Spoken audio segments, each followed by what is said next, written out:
Hey guys, today I'll show you a horror TV series named Creepshow Season 2. Spoilers ahead, watch out and take care. The first story, titled Model Kid, begins with a child named Joe, who possesses a peculiar hobby and is in the process of painting his model toys. Just moments ago, he was engrossed in a battle between a fish man and a mummy.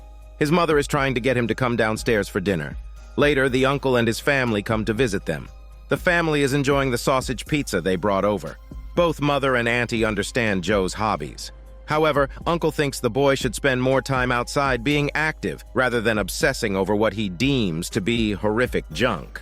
Upon hearing this, Joe leaves the dinner table.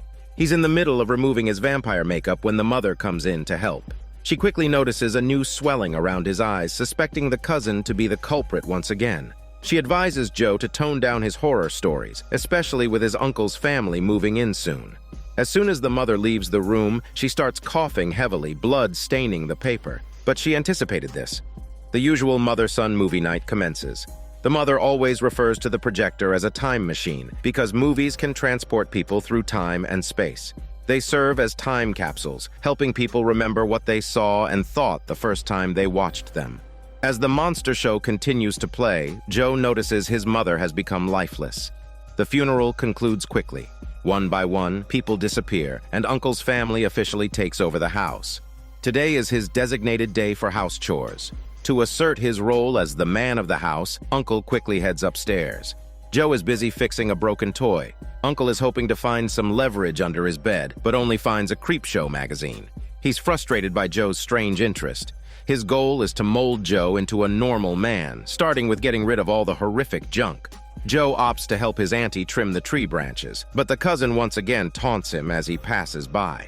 The cousin then encounters the monster, who effortlessly picks him up and snaps his neck. But this is all just Joe's imagination. Auntie sympathized with this little boy losing his mother and brought him a drink. She was very supportive of Joe's hobbies, but accidentally revealed her injured wrist. Joe knew for sure that it was Uncle's doing. It turns out Uncle threw his weight around in front of his wife, but was all deference to his boss, who had fired him. So Uncle vented all his anger on Joe's toys. He slapped Joe down with one hand. In his view, his wife and Joe were just two fools. In the evening, Joe stared sadly at his mother's picture. He was about to go to sleep when the projector turned on by itself. Joe turned it off and prepared to sleep, but the projector turned on again. The picture it displayed was not from any reel in the bag. His mother crawled out of the graveyard and handed over a copy of the Creepshow. Joe woke up from his dream. He thought he was just thinking too much, but he found that a magazine really had opened on the bed. Without hesitation, Joe wrote his uncle's name in the reader section. The next day, Joe was bullied by the cousin again, but the good news was that the gift from the magazine had been delivered. He couldn't wait to get home to assemble the model. Downstairs, Uncle was about to get something to eat when his foot suddenly twisted around. This was just an experiment by Joe. In a moment, he was back to normal. Uncle only felt a supernatural power and couldn't help but think of Joe. Auntie told Joe to stay away from Uncle before she went to work because he had been feverish all day. Of course, Joe knew why. The frightened Uncle was woken up by a loud noise. He was ready to confront Joe, but instead saw a fish man standing in front of him. The fish man threw him down the stairs. Uncle tried to run away, but was caught again by the fish man. He was thrown off, crawled up the stairs, and then had his legs broken by Joe. After that, a mummy appeared at the top of the stairs. The two monsters meted out severe punishment to Uncle, one after the other. When Auntie came home, she was scared by the scene of her husband cut in half. She rushed into Joe's room, but Joe looked unconcerned. He just explained that a few friends had come over to visit. After all, it was housework day. The second story, titled Public Television of the Dead, begins at a Pittsburgh TV station where a lady host named Babe is in the studio filming her segment. Her show, The Magical Library, is the most popular program on the station, a feat attributed to her impeccable emotional management. As she slipped away for a bathroom break, the show manager caught up with her. Manager couldn't accept Babe's proposal to change the time slot of her show. If her show was moved to start at 3 p.m., it would push the art classroom show off the schedule. But Babe, confident in her high viewer ratings, remained firm in her request, leaving manager with a curt dismissal. Meanwhile, Norm, the host for the art classroom show, is demonstrating oil painting techniques for the kids. His voice is so gentle that manager can only wait until the filming ends. Eventually, she had to announce the cancellation of Norm's show. The cameraman found it inconceivable. Norm, however, continued to pack up his painting supplies, calm and collected. The cameraman suspected it might have something to do with Norm's experience in the Vietnam War. In another popular segment of the station, a treasury hunting show is currently airing. The host, Goodman, introduces this episode's treasure hunter, Ted. Ted brought an exquisitely decorated antique book and the key that opens it, hoping to sell it for a bathtub. After a brief examination, Goodman estimated the item at $400,000. Goodman skimmed over some of the text in the so-called The Book of the Dead, quickly reading aloud the contents of it.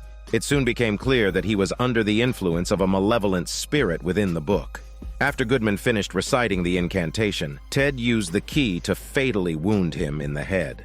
Meanwhile, in another broadcasting room, Norm was still immersed in his dedicated explanation of the final artwork. His professional demeanor filled manager with respect. Norm gently added the evening glow to his painting and finally broke the news of the end of the broadcast to the audience. Just then, Ted, possessed by an evil spirit, barged in. He knocked over the camera and pushed the cameraman away. Just as Ted was about to attack manager, he was impaled by a paintbrush. In disbelief, he pulled out the paintbrush, and Norm revealed his military badge. With several punches, Norm drove Ted back and then flung him toward the easel. Riding his momentum, Norm popped open a can of beer and chugged it down before pulling out a lighter and setting the place ablaze. Norm and manager helped the cameraman up, preparing to leave. At the same time, Babe, fresh from the restroom, was distressed. She suffered from schizophrenia, and her puppet often morphed into the image of her father, accusing her. Just as she was about to retort, a knock on the door interrupted her. The moment she opened the door, Ted pounced at her. The broadcasting room for the treasure hunting show was in chaos. The camera was still rolling. The cameraman quickly went upstairs to check the footage, and Babe, her nose bitten off, came back to life in a possessed state. At this point, the cameraman finally found the recording of the incident. As soon as Norm saw the stage of the incantation, he urgently told the cameraman to stop playing. He had a premonition that listening once more would spell doom. The priority was to find the Book of the Dead, which was in the hands of Goodman, who had turned into an evil spirit. The cameraman quickly turned on the high-frequency speaker, causing Goodman to temporarily cease his attack. He grabbed the book and fled. At this moment, the trio stumbled upon the magical library broadcast room where Babe was about to read the Book of the Dead. Goodman and Ted took on the roles of photographers, as Babe was about to recite the incantation. Suddenly, Norm and the others rushed over to interrupt her. Using a lawnmower, Norm launched coins, a tactic which instantly subdued the malicious spirits. Just as manager was about to grab the book, she was apprehended by Babe. Tragically, the cameraman fell victim to Ted's attack. Norm attempted to assist but was restrained by Goodman. With his pleas falling on deaf ears, manager beheaded him with a swift swing of her sword. The sight left the others dumbfounded. Meanwhile, Babe continued to chant spells through the teddy bear toy. After a series of elbow strikes, Norm managed to seize the key. He then rushed forward, sending the teddy bear flying with a powerful kick. Finally, the Book of the Dead was closed, and all the wicked spirits returned to their corporeal forms. A few weeks later, Norm's painting classes resumed. The audience thought Babe's decapitation was a publicity stunt. Riding the wave of this momentum, Norm's show became a nationwide sensation. Consequently, the children's love for painting grew even more. The third story, titled Dead and Breakfast, begins with two siblings running an inn, whose business isn't that good. The sister Pam passionately claims to her customers that her grandmother was a notorious serial killer from the last century. This is her way to attract visitors. She does her best to set a terrifying atmosphere, even using her brother's gory props to try to scare visitors. However, her customers aren't buying it. So far, they've had no business for 3 months. As Pam cleans up the fake blood, she complains that their grandma undoubtedly killed many people here. This place is a slaughterhouse, but no one believes their story. The brother Sam thinks they need a new approach, but Pam insists that horror is profitable. Afterward, she carefully examined other similar inns. All of them were extremely popular, except for theirs. That's when she discovered the key to their success. Each of these inns had been promoted by a social media influencer. The YouTuber working for Daniel CC Movie Channel seems like the perfect person to attract attention. So Pam decides to invite her to stay for a night, dreaming of a full house of guests. YouTuber is soon invited to the inn. She begins to introduce the inn's backstory to her followers, but Pam intervenes, introducing herself as the granddaughter of a serial killer. Then Sam awkwardly greets the audience, much to Pam's annoyance. After that, they enter the inn, and though YouTuber is quite garrulous, the number of reservations starts to increase. Suddenly, they lose the signal and the live stream cuts off. Pam explains that it's due to a metal plate installed by her grandmother to muffle the victim's screams. As YouTuber continues her tour of the inn, she can't help but feel that the place is like a maze. Pam flicks a wall lamp, revealing a secret passage. She tells YouTuber that her grandmother had 3 rules for her disobedient guests: no smoking, feet off the furniture, and absolutely no noise after dark. She points out bloodstains on the wall, supposedly from past victims. However, YouTuber thinks they're merely rust marks. Besides, the police have never found a single body here. She has studied every known serial killer and has never heard of their grandma. Pam, infuriated by the challenge to her grandmother's reputation, storms off. YouTuber returns to her bed and opens her laptop, reflecting that the innkeeper is scarier than the inn itself. While Pam is still fuming about YouTuber's skepticism, the few bookings they've got suddenly cancel. Pam realizes that YouTuber must be to blame, and in revenge, she cuts off YouTuber's internet connection. On the second day, Sam warmly welcomed the guests, while Pam nonchalantly brushed aside the issue of the internet outage. YouTuber didn't want to return empty-handed, so she brought along a lot of equipment to probe. Pam also showed interest in this. The confirmation of the grandmother's murderous evidence implied an unending wealth. Soon, YouTuber discovered chemical traces on the floor. She pried open the floorboards and found several bottles of vodka underneath. Pam explained them away as ancestral poison. The walls were indeed made of metal plates. After a thorough search, YouTuber finally found a partition. Upon removing the wooden panel, there was a safe inside. YouTuber has always admired true crime, so picking locks was nothing difficult for her. However, when she opened it, there was only a sewing machine inside. YouTuber completely lost interest. That night, she recorded a video, leaving a negative review for the place. Just then, she heard Pam talking about herself. She followed a secret passage all the way down, and astonishingly, she could see the full view outside from the living room portrait. At the same time, Pam had become obsessed and decided to stage a murder herself. YouTuber returned to bed, pretending to be asleep. Thus, she was ready for Pam's sneak attack. She ran all the way into the secret passage and reconnected the router. Once the signal was restored, she started live streaming the situation. However, Pam was relentless. In the end, YouTuber missed a step and fell down the stairs. Pam seized the opportunity to invade the live stream room, which was instantly drenched in blood. At this point, Sam noticed a sudden spike in the number of reservations. He decided to kill his sister for more thrill. A few weeks later, Sam was making money hand over fist. Pam's statement about horror being lucrative wasn't wrong. He was in the sewing room counting money when he accidentally triggered a mechanism. A secret door led him to his grandmother's corpse storage room. Sam's entrepreneurial spark was about to ignite, but he was forever trapped inside. The fourth story, titled Pesticide, begins with a well-known pest exterminator, Harlan, who had arrived in a small town. He was famed for his prowess in eliminating all kinds of beetles and arachnids. Harlan didn't hold a personal grudge against these critters. Exterminating was merely his method for making a living. After killing off every pest outside a premise, Harlan swaggered into the reception room. The owner, Dr. Brenda, was a psychologist who at that moment was attending to a patient. However, Harlan cared little for such details.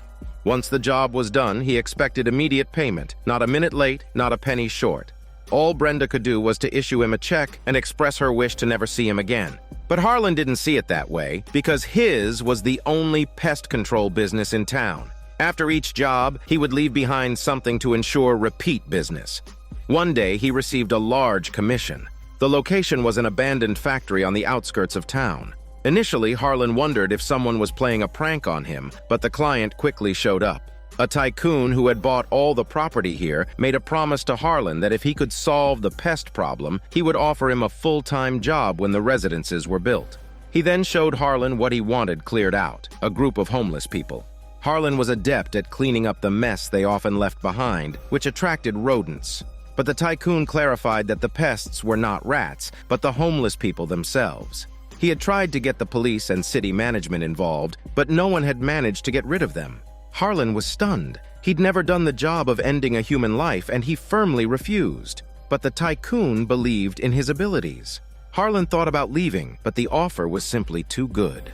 At night, Harlan came to the gathering place of the vagrants. He found their kitchen. The thick soup wafted a pungent smell of raw meat. He didn't know what was being cooked in there.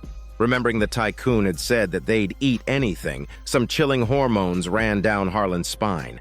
He was about to poison them to death, giving them a free home in hell. But suddenly his conscience kicked in. As he was still hesitating, one of the vagrants discovered him. The poison was accidentally knocked into the pot. The man drew a knife and knocked him down. Harlan had no choice but to shove the poison into the man's mouth. The vagrant quickly fell to the ground, dead. While the others were still dazed, Harlan made his escape.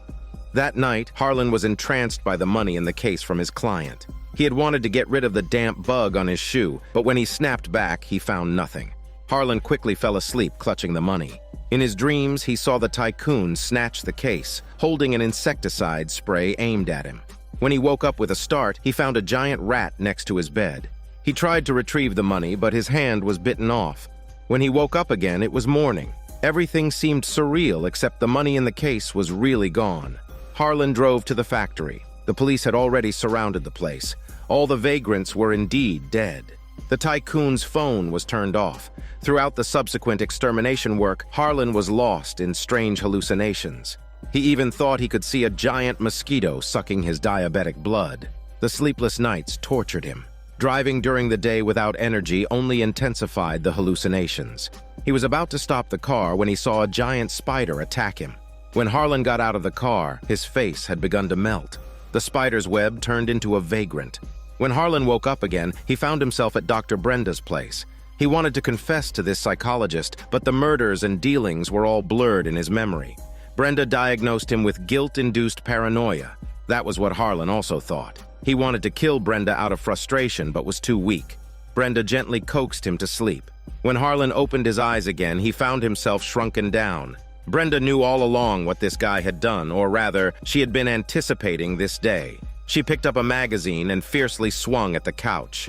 Harlan, now a tiny creature, didn't bounce twice before he was squashed into a pulp. Brenda went to open the door at the sound of the bell, only to see the tycoon, clad in an exterminator suit, standing before the psychologist and laughing like a maniac. The fifth story, titled The Right Snuff, begins at an American space station, a pinnacle of aerospace technology. Alex and Ted are the only astronauts stationed there. When they received instructions from Houston, they were in the process of adjusting their orbit. Suddenly, the alarm blared. The radar showed an unidentified mass of debris up ahead. They promptly reported back and initiated an orbital correction. After a violent jostling, the object on the radar continued to approach, showing signs of acceleration. Alex ordered another orbital shift. They had half a minute before potential collision.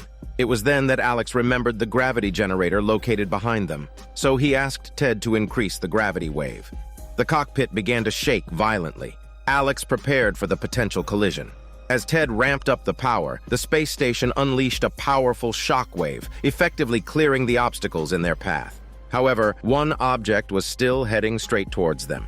Alex nervously counted down, but fortunately the object merely grazed the station. Once the warning was over, Ted switched off the generator, and the station's gravity returned to normal. Alex reported the incident to their superiors. Even Houston didn't understand what the object had been. Both men felt lucky to have narrowly escaped disaster. The live broadcast with the TV station started soon in the afternoon. The two space heroes stood in front of the camera for the live broadcast. The host particularly emphasized the gravity device invented by Ted. As Ted took the microphone, he expressed his belief that with the application of gravity, problems of weightlessness in space could be solved. Astronauts could avoid muscular and skeletal atrophy and travel to Saturn. Furthermore, if humans mastered gravity, it would bring unprecedented advancement in technical capabilities. Ted steered the conversation towards Alex. However, the host seemed only interested in the fact that Alex was the son of a former aviation hero. The interview ended with the smiles of both men. Alex was slightly annoyed. As the founder of gravity technology, Ted outshone him by his side. The host also seemed to intentionally make a snide comment about Alex's father. The command momentarily halted the further discussion between the two. The space station was still navigating. Alex was lost in thought as he looked at a picture of his father. At this moment, he heard a series of strange noises emanating from the gravitational waves. Alex hadn't slept well the entire night. He even heard his father's low curses. He had glanced at the gravitational waves more than once, but this time it was interrupted by a command from Houston. Meanwhile, live footage was being transmitted from the ground. Communications officer informed them that what they had encountered the previous day wasn't wreckage of a spaceship, but an alien probe. Judging from the messages received, they were an alien species similar to humans and friendly. So they decided to send Ted as an emissary for contact. As the station flew past the far side of the moon, a teleportation beam would appear. At that time, all Ted needed to do was to ask questions according to the list. Alex wasn't pleased. Ted could see that, but commands from above were non-negotiable. All Ted could do was reassure Alex that he was as important as himself. Alex was reminded of his father. When he first secured his spot as an astronaut, his father merely congratulated him, calling him just another unknown piece of canned meat. Since then, Alex knew that if he didn't come first, everything was meaningless. Their conversation was interrupted again by Houston. They began the routine equipment inspection.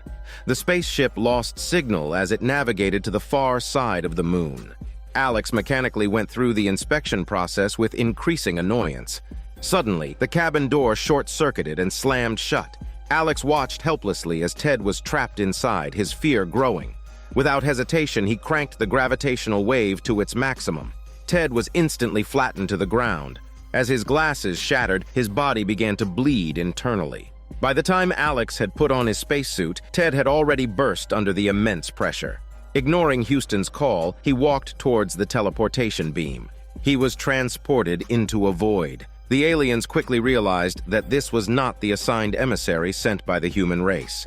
After reading his memories, they discovered that Alex had killed the emissary Ted. Ted's purpose of this meeting was to show the friendly side of humanity, but Alex had thwarted his efforts.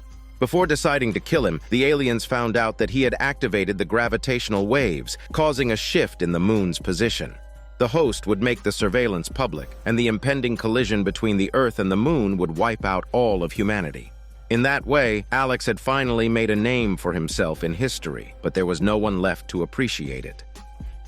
The sixth story, titled Sibling Rivalry, begins with a shot of a girl named Lola who thought that her brother Andrew was planning to kill her. Desperate to prove this, she recounted her story to her teacher, beginning with the events of the previous week.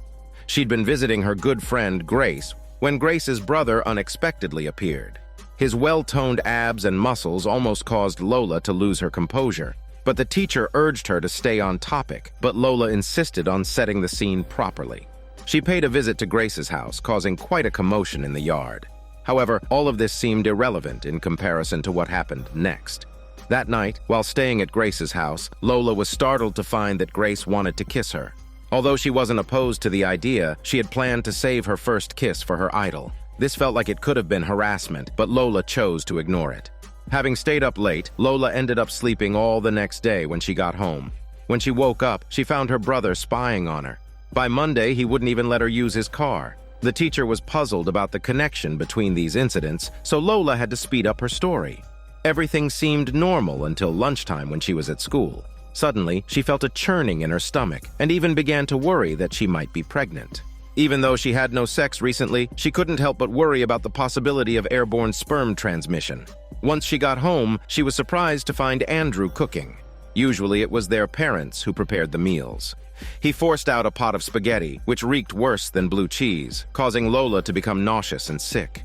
As she tried to eat dinner, she felt Andrew's gaze on her like a laser. Even her beloved dachshund seemed unusually agitated and started barking loudly. Then, she discovered Andrew was searching for medieval weapons online, and shortly after, she found herself tied up in the basement. The story seemed to be progressing too fast, and besides, there were no signs of any rope burns on Lola's wrists. The teacher eventually concluded that it was a freshman's wild imagination, so Lola was asked to leave. After school, she ran into her brother Andrew again. He appeared unwilling to come any closer to her. At that moment, Grace approached and asked her out for a meal. Lola agreed, but then went straight home. She snuck into Andrew's room, where all the furniture had been removed, leaving behind only a creepy green light and a wall of tools. She was about to open the fridge to grab something to eat when she saw Andrew approaching her with an axe. Lola thought Andrew had completely lost his mind. She vowed to tell their parents about his actions, but Andrew said their parents could no longer hear anything. Lola suspected that her parents had been killed by her brother, but Andrew claimed she was the one who had killed them.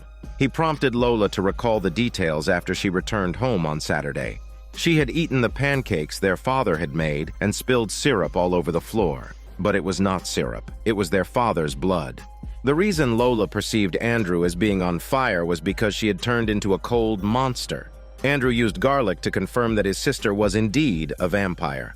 She had managed to escape easily due to her newfound immense strength. Lola fully recalled that bloody afternoon. Her mother's embrace had awakened her lust for killing. After draining her mother's blood, she killed her father with a single bite. To protect his sister, Andrew didn't call the police. He silently cleaned up the bodies and bloodstains. Lola attributed her transformation into a vampire to her friend Grace. Andrew had no choice but to call for his sister's execution. Lola couldn't accept this reality, nor could she let her brother kill her. After a standoff, the two burst into laughter. She still loved her brother, and now his sister was his only family. Lola stated that she hadn't attacked anyone in a week, and Andrew also believed that Grace should be the one to pay the ultimate price. He then willingly offered his neck to his sister's fangs. Another week had passed, and the teacher called Lola over, asking if she knew where Grace was. Lola said that they had just had a sweet dinner together, nothing more. Despite this, the teacher insisted on reporting to the police. Just then, Andrew barged in, but no one in the campus paid attention to the teacher's anguished scream. The seventh story, titled Pipe Screams, begins with the broken-down plumbing of an apartment building. The landlady had finally brought a plumber over to fix the clogging. This apartment was one of the worst properties she owned. Soap scum, hair, and all sorts of disgustingly fermented stuff were inside the pipes, leading to severe clogs and damage to the point of being unusable. The plumber, Linus, taking one look at the situation, knew this was a mess. The piping was from the last century, made of lead. Even if he could fix everything, it should all be replaced according to the current legal standards. Lead pipes are highly detrimental to the cognitive development of children, but the landlady had her own plan. It turns out that she hired Linus's company, one that had received numerous complaints. She then threatened Linus that he either fixes the plumbing or he will spend the rest of his life living in the sewers. With a heavy sigh, Linus rolled his eyes and started his inspection with his toolbox. The broken pipe was blocked by something unknown, and not even a flashlight could penetrate it. As Linus was trying to figure out where the pipes led to, he heard the sound of something falling behind him. Before he could turn around, something yanked him to the ground. As he got up and looked, he saw a cat that appeared to have been chased by something with a woman's pendant stuck in its flesh. Linus was frightened and decided to leave. He felt he didn't need this job that badly. Just as he was about to pack his tools and leave, he heard the pipes creaking again. "It's probably just a rat," he comforted himself. As he approached a resident's door, it was opened by the tenant, Janet. She instantly recognized that Linus was there to fix the plumbing. She welcomed him in and sarcastically commented that the cheapskate landlady finally sent someone. Janet led the plumber to the bathroom. Most of the people in the building were in the same situation as her. There was something strange beneath their feet when they showered. The kitchen drain was blocked, and her daughter even claimed to have seen a monster in the toilet. After inspecting, Linus concluded that her pipes were filled with sludge and that rats must have moved in and made it their habitat. Janet was not satisfied with this explanation. She had to go pick up her daughter from school and hoped that Linus could find the real issue before she got back. As soon as she left, Linus started inspecting the crack on the wall. Following the sound of a rat, he made his way to the living room. He nearly passed out from the stench when he found a hole in the wall behind the table. Just then, he noticed something creeping into the cupboard. The disgusting trace left on the floor was evidence enough that it wasn't a rat. Decidedly, Linus opened the kitchen door, only to find rusty, broken pipes inside. There was a faint glimmer at the broken parts. He reached out his hand, but a sludgy mass immediately enveloped his hand. Linus looked at this creature, a monstrosity made of hair and soap scum, and shuddered. He tried to pry it off by banging on the fridge, but the thing was incredibly sticky. Linus resorted to smashing it with plates and pinching it with drawers. Finally, he managed to pull his hand free, but a layer of skin on his right hand had been grotesquely peeled away. Seeing the creature consuming his skin and inching closer, Linus quickly used a pipe to pin it down. He was celebrating his victory over this unidentified creature when it quickly crawled up the pipe and onto his mouth. Now, more panicked, Linus yanked it off his face with a pull and flung it against the wall. The creature tried to attack again but was caught by the timely arrival of Janet. She was baffled at the sudden appearance of a monster in her house. An exhausted Linus wanted to call animal control, but Janet had a better idea. After that, Linus phoned the landlady to come and inspect the situation. The landlady reluctantly arrived at the apartment between the pipes, only to find all the tenants holding tools and glaring at her. She wanted to berate this bunch of troublemakers and plumbers, but realized she was the one at a disadvantage. As she pleaded and backed away onto a manhole cover, she was pulled into the tunnel by several strands of hair. With relief, Linus could now tell the landlady that from now on, she would be living in the sewer. The 8th story, titled Within the Walls of Madness, begins at a detention center where a notorious murderer, Zeller, was kept. Tara was a lawyer, known for providing legal aid to those facing serious charges. Zeller had long known her by reputation, but he didn't hold any illusions about his chances of acquittal. After all, Tara was there just to gather material for her legal reports and possibly novels. It's revealed that 6 months earlier, Zeller had been part of the Biological Research Institute. Their project leader, Dr. Trollin, had discovered a terrestrial wormhole at the Antarctic research base. A rupture had occurred 4 levels underground. Zeller, along with Carson, the security chief, and researcher Mallory, had managed to escape. Zeller and Carson had always had their differences, and their discord was now amplified by their disagreement over the rescue of Dr. Trollin. Mallory had to intervene to calm them down. Eventually, Carson went back underground, leaving Mallory and Zeller behind. Just as they were left there, they received a call from Dr. Trollin. But instead of a voice, it was a frequency coming through the line. Zeller saw the walls around them start to warp, and the entire space seemed to fall into a state of stagnation. He led Mallory towards the second cabin, but the walls there started to melt soon after. Before they could figure out what was happening, the lights began to fail. In the flickering darkness, Zeller could only hear the screams of his fellow co-worker. Carson hadn't gone far before he found an unharmed Trollin. After a brief update, he evacuated the area with the doctor. However, when they returned, they found Zeller covered in blood and clutching an axe, while Mallory lay in a pool of her own blood. Zeller knew that Tara might label him as mentally unstable, but he pleaded with her to keep listening. After the incident, Zeller was interrogated by Carson, tied to a chair. Zeller desperately begged the doctor to review the surveillance footage, the only evidence that could potentially prove his innocence. Dr. Trollin agreed and warned Carson not to resort to any form of vigilante justice. Dr. Trollin rushed to the surveillance room and reviewed the footage. The image wasn't very clear, but the further she watched, the more she was stunned. Her shock soon turned into uncontrollable excitement. Carson was just waiting for the doctor to return so he could end him with a single bullet. Zeller claimed he had no intent to kill, but in Carson's view, he had always been vying with him for Mallory. It wouldn't be surprising if he now killed out of passion. Dr. Trollin returned, but what she saw seems completely different to Zeller's. Zeller was dumbfounded in an instant. He had no chance to defend himself. Seeing Carson about to shoot him, Zeller managed to cleave Carson with an axe. He didn't know what the doctor was up to. All he could do was request the other to watch the footage with him. By then, the rescue team had already reached the entrance. Dr. Trollin only showed the video of Zeller killing Carson. She had already deleted the files she had previously browsed. Facing Zeller's anger, she started explaining how she had discovered the wormhole. Out of the 6-member exploration team, she was the only survivor. Dr. Trollin went into the cave and found a skeleton and a strangely shaped bone flute on the ground. She blew into it, and at that moment she understood that time was merely an illusion. She called what she saw later as the Old Rulers. The oceans, the sky, and the land were all gifts from these ancient gods. Now she wanted to take them back to the humans' faith. After finishing her explanation, Dr. Trollin started playing the flute. The space trembled once again. The flute extended its tendrils. To stop her, Zeller swung his axe again, but was promptly captured by the arriving rescue team.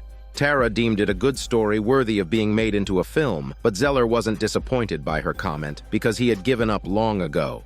Soon after, the warden approved his death sentence. Tara and several officials came to watch the execution process.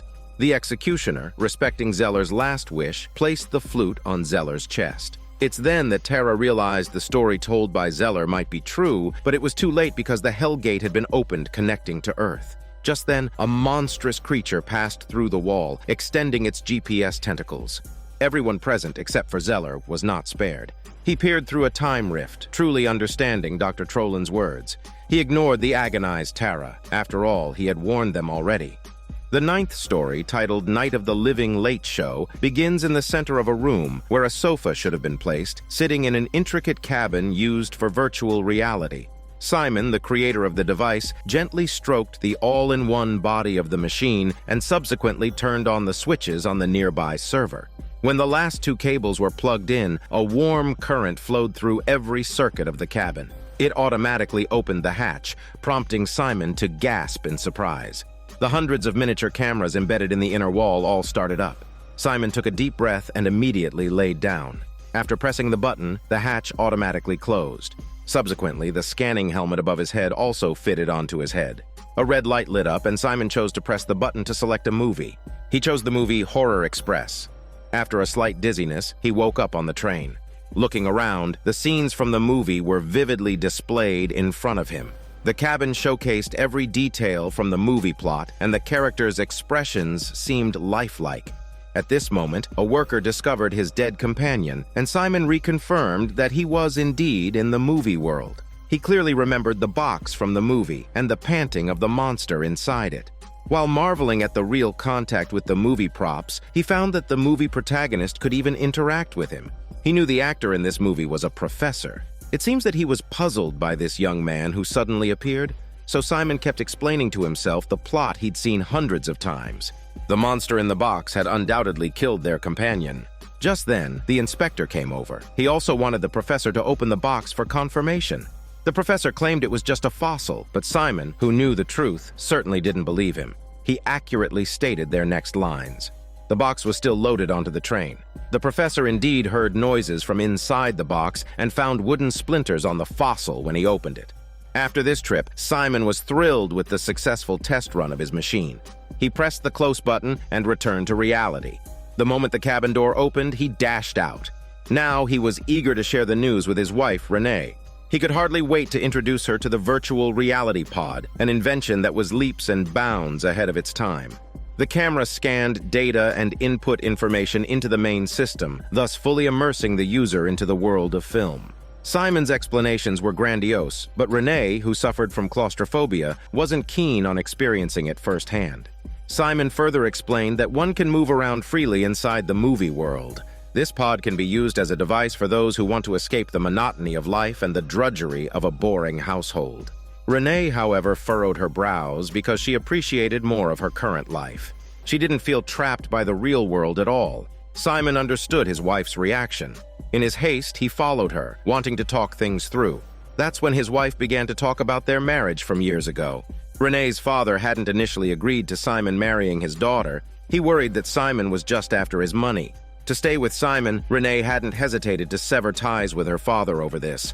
Upon hearing this, Simon hurried to her side, wrapping her in a comforting embrace. To dispel any doubts, he repeated their wedding vows and sealed his sincerity with a kiss. The two remained entwined until evening. Upon waking, Simon extricated himself from Renee's grip and walked out of the bedroom. Dressed in a fine suit, he settled into the pod.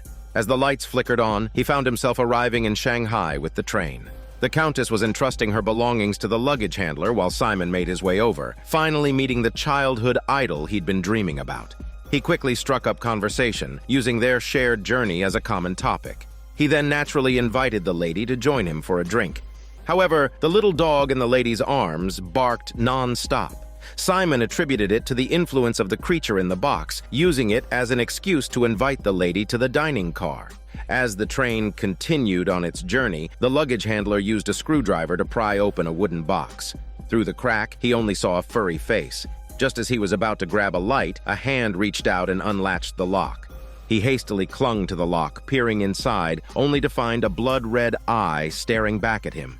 The luggage handler fell to the ground, blood pouring from every orifice. Renee woke up later, realizing her husband was gone. By early morning the next day, she waited for her husband in the living room. Simon was startled, but still pretended to be calm. Renee wanted to celebrate her husband's invention. She had already booked a hotel for dinner, but Simon casually agreed before heading off to the bedroom. Yesterday's ordeal made him tired and sleep into the afternoon. Feeling a pang of guilt, he immediately changed into his formal attire, freshening up before settling back into the pod. This time, the sheriff and the professor discovered the luggage handler's death. As the inspector lifted the cloth covering the box, the professor stepped forward, relieved that the chains hadn't been opened. The sheriff felt guilt for sending the luggage handler to check the box, while the inspector became more suspicious of the professor. He ordered a guard to pry open the lock to see what was truly inside. Upon opening the partition, they were taken aback. Inside lay the body of the luggage handler. Just then, Simon arrived on the scene. He had lost interest in the plot. The only thing that could bring him here was the beautiful Countess. The Countess became suspicious of his sudden disappearance, but Simon brushed it off and seized the opportunity to sit next to her. He couldn't wait to flirt, going straight in for a kiss. The Countess didn't refuse, but Simon heard the sound of his wife returning. By the time Renee got home, he was pretending to sleep on the couch. Renee wanted to show concern for him, but Simon feigned illness, claiming he needed rest. He pretended to be upset, expressing regret for not being able to go to the hotel with his wife. However, the moment Renee left, he sprung back to life. Once Renee got in the car, she called her father. She had begun to suspect her husband, but didn't voice her suspicions. Her father said nothing and hung up, making Renee increasingly uneasy. So she went straight to the studio where her husband's clothes were discarded on the floor and he was indulging himself in a virtual romantic rendezvous inside a pod. Simon had been playing until the early hours. Renee didn't expose his lie. Once Simon fell into a deep sleep, she snuck into the studio. Overcoming her fear, she also entered the terrifying world of the terror train. At this moment, the sheriff was examining the luggage handler's body. Meanwhile, Renee headed straight for the Count's carriage. She wanted to tell the Count that her husband had slept with his wife, the Countess. The sheriff looked at the luggage handler's skull. Renee wanted to confront the Countess face to face, but the lady slapped her. By then, the monster had fully awakened and had attacked several people in a row. Renee failed to catch up with the Countess. She had no choice but to curse this damned movie while the monster was right behind her. Its eyes glowed red, forcing Renee to meet its gaze. Renee quickly pressed the exit button to return to reality, but the damage caused by the movie didn't disappear. Later, Simon woke up and found his wife missing. He went to the living room and found Renee rejuvenated. There was breakfast she had made on the table and a pile of repair tools. Renee explained that she was going to fix the plumbing later. Simon went directly to the pod without having breakfast. Renee followed him in after he lay down and switched the movie to Night of the Living Dead. Simon woke up in a world of black and white, looking at the tightly closed doors and windows and the man-eating monsters outside. He soon remembered which movie this was. Simon wasn't panicking at all. He even wanted to stay until the zombies broke in. But what he didn't know was that Renee was walking towards him with a pair of scissors. As the zombies got closer to Simon, he was ready to hit the exit button. But it was already too late. His thumb was completely cut off. In the end, Simon found reality blending into fiction, dying in the world of his favorite movie. This is Daniel CC Movie Channel. Stay safe and enjoy your day.